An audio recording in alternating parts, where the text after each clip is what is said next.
my BrainFart on neurodiversity. Yes, the mic. I just want to go over something, so I'll show my agenda. I want to go over what is neurodiversity. I'm not going to explain every single detail of it. I don't know it myself. I just want to bring it to awareness and also explain my story from the mind of Kruge.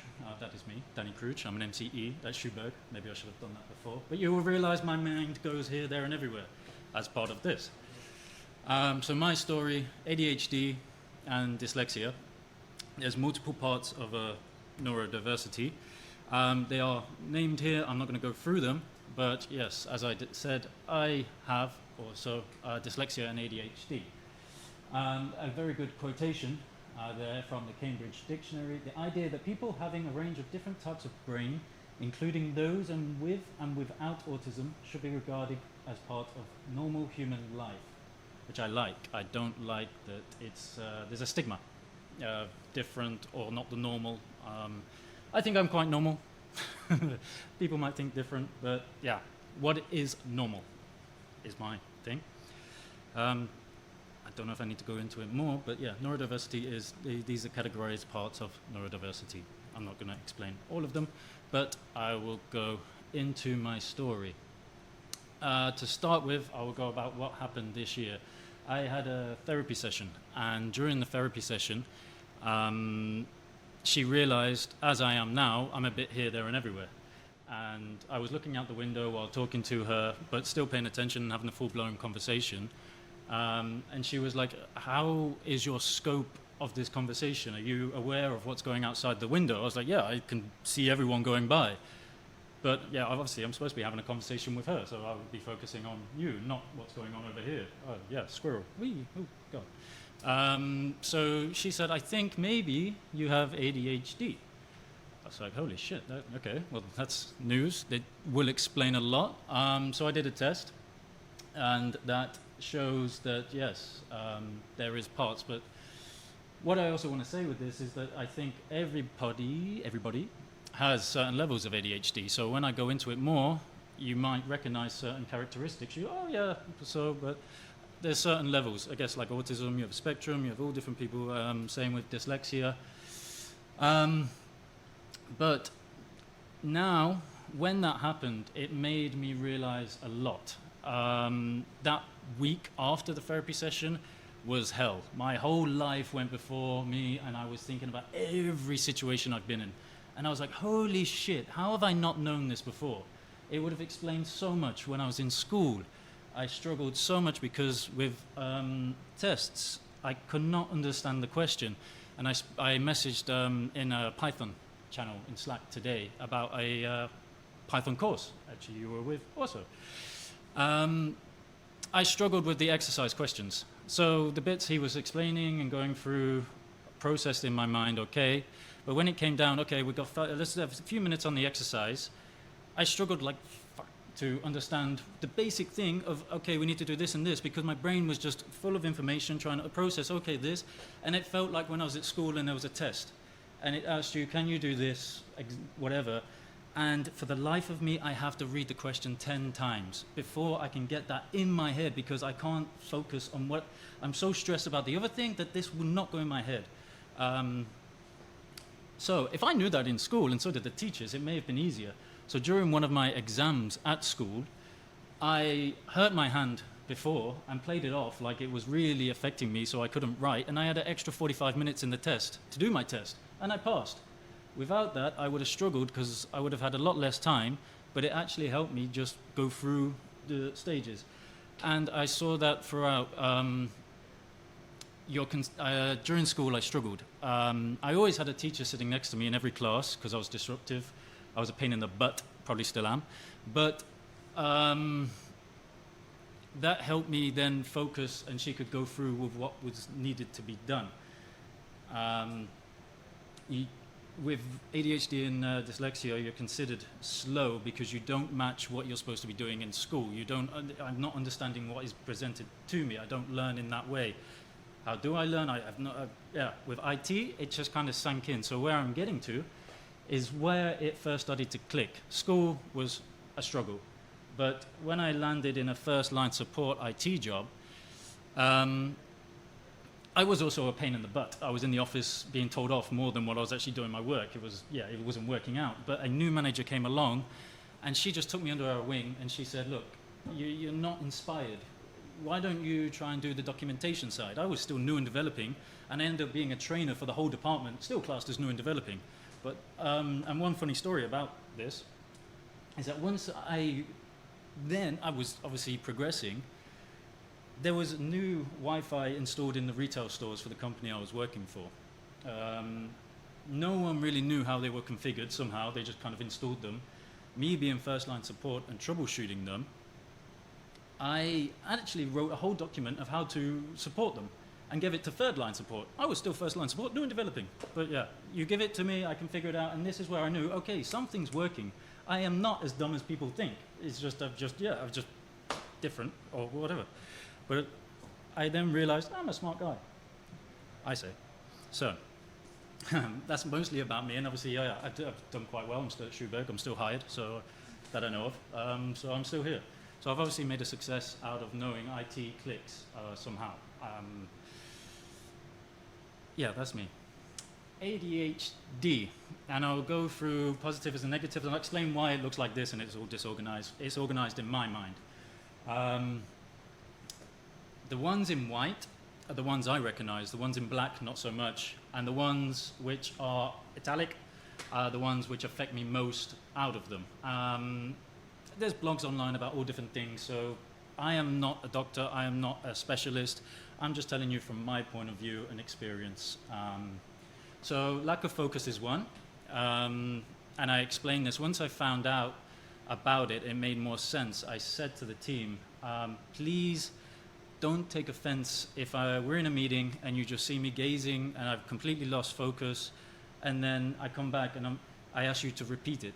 I don't mean any offense, you're not boring me, my brain went sideways, and now please repeat it and don't take offense of what I'm saying.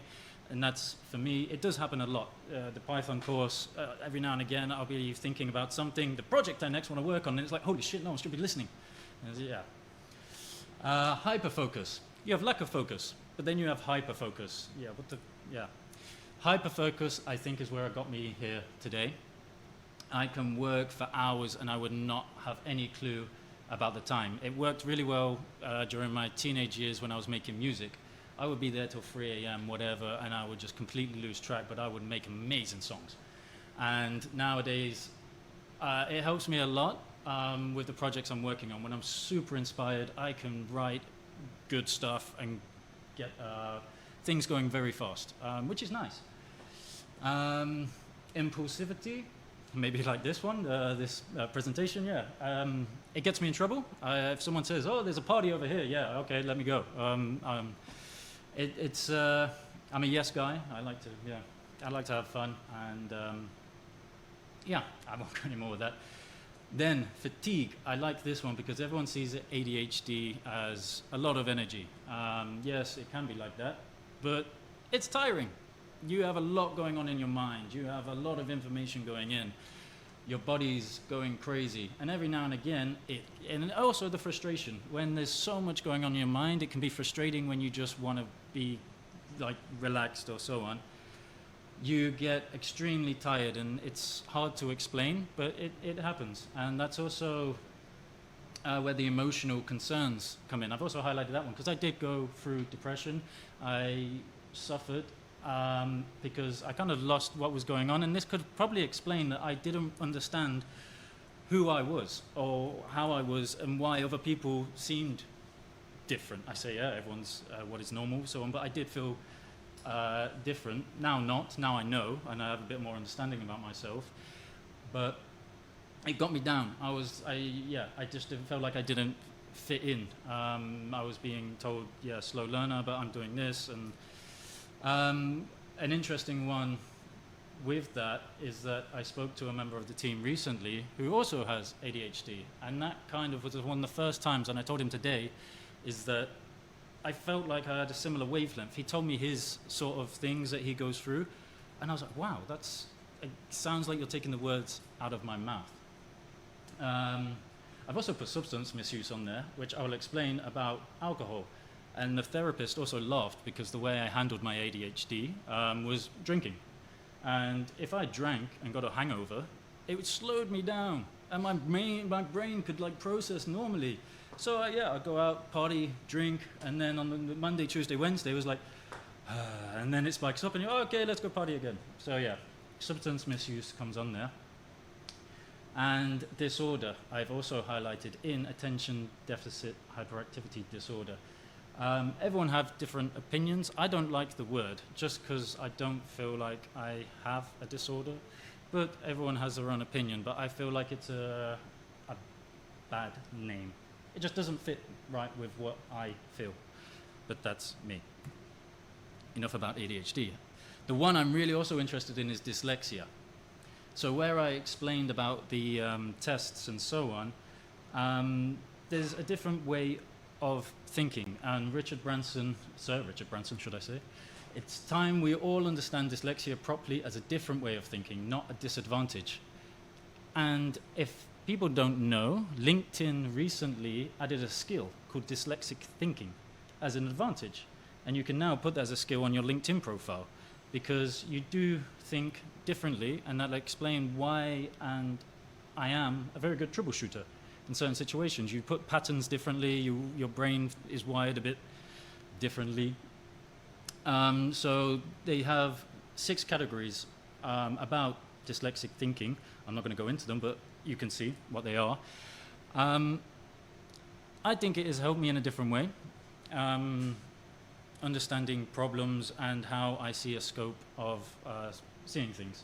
So by this, I want to raise awareness of a stigma where I always thought, maybe not everyone else, but if someone has dyslexia, they're a bit slower. They might not be as smart as the next person, but they're not, they could be mainly smart. You have one of the most famous people, geniuses, Albert Einstein, was dyslexic. He's classed as a genius. So should I. But you see the point I'm getting at. I would like it to be spoken about more or be a bit more of an open topic. I know, and for me, it took a lot of braveness, whatever the word is. I was very nervous about doing this talk, but I'm very glad I am doing it because I feel like it should be an open topic. I feel like I should be able to say out and meet people within Schuberg. Also, now people know, please feel free to reach out to me, and I would like to talk more and understand myself more. It's still very new to me about this whole thing. Please also pay attention to the bottom. Fuck tests. I do not like them, and it's one of the reasons why. And I know the CAT team are pushing me to get certified in Azure, but I really hate that I'm being tested, and I don't like tests, and I have to get a certificate by doing a test. I have knowledge. I'm very good at Azure, but I don't want to do that way. And yeah, maybe I'm a dick, but I don't do well at tests, and I have the knowledge, but I have to prove it via that way, and it just goes against all the school shit that I had to suffer in the past and brings back bad memories. So yes. Thank you for listening, and my sum up. I want to just raise awareness, as I said, in Schuberg, and just for it to be seen as, it can be an advantage. There's different levels, but in my experience, it's worked out a very good thing, and I've got here today because of it, and now I understand it more. It makes more sense to me. So if your kids have, if you have any, they have this diagnosis of SORD, whatever you want to call it, I'm more than happy to share my thoughts. I have 2 kids now, and I wonder if they will follow the same path, but they have the most perfect teacher then to guide them through it, where I did not. I just kind of learned on my own, somehow got here. But yes, before I ramble on anymore, thank you for listening, and that was my brain fart on neurodiversity. Any questions? Sorry? Any questions? I don't know. Here? Any questions? I see Frank is typing for a few minutes, so okay. Maybe there are a lot of questions, or maybe it's just taking some time. Let's see. The thing I thought was maybe I don't have the diagnosis of ADHD, but there are a couple of things that I recognize of myself, Yeah. and maybe that also applies to others. So you don't have to have HDID to open that conversation, Yeah, I think. exactly. So maybe Yeah, we yeah. should also schedule next to Tuesday Talks, where it's more sharing a story. Maybe also organize some groupings and exchange some ideas and what works, etc. Yeah, yeah. Would be great to do something like that. No question, but I will read out loud. Thanks for sharing your story. That must have been challenging. Kruge, I think you are normal too. And yes, very smart. So that's Frank his thought. And I don't see any other questions, but there are a lot of people reacting to your story. So great job. Good to hear. Thanks everyone for watching. Thanks for being here. Thanks again, Wietse, for joining us. And hope to see you in 2 weeks for another Tuesday Talks.